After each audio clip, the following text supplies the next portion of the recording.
guys, for today's video ay gagawa tayo ng buffalo sauce. So meron tayong crystal, ito po ay hot sauce, at meron tayong honey, at meron tayong butter. Yan ang mga sangkap natin, at meron tayong of course ang ating buffalo sauce. So tara guys, simulan po natin ang paggawa. So ayan, i-combine lang natin ito ang ating hot sauce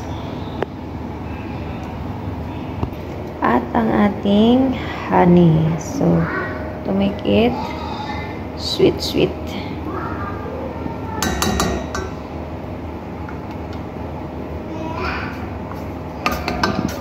At ang ating last ay yung butter.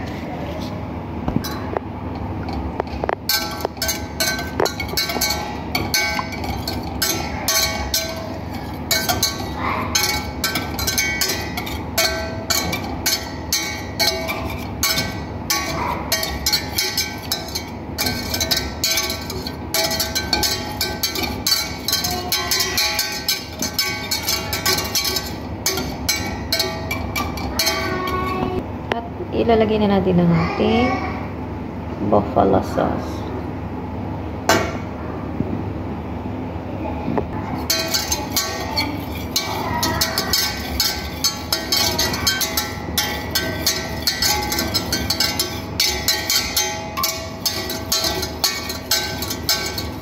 So, yan, ito ang ating chicken na. Hintayin lang po natin. So, kailangan po natin itong i-turn in other side para magpantay ang kanyang pagkalo. So, ayun guys, okay na yung chicken natin. At so, may natira tayong sauce dito. So, ipahid lang natin sa ating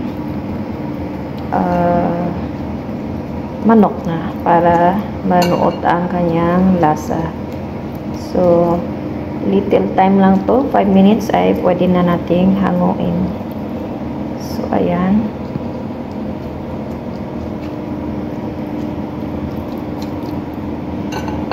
So, ang amoy niya ay parang sour, maasim-asim, gawa siguro ng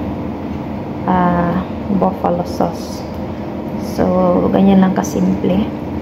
At ang ating palang manok ay ilagyan natin ng curcum, mayroong asin, pampalasa, at saka paminta. So, ganyan lang kasimple. So, kung kayo ay naghahanap ng recipe na madali at swak lang sa budget. So, itong wings na to, yung wings na to ay ready na po siyang ganito lang nabili sa public market. So, yun lang. Thank you so much for watching, and shout out to all my subscribers in YouTube. So, thank you so much sa patuloy na pagsuporta. So, 5 taon na tayo sa YouTube natin. So, maraming salamat po. So, yun lang po.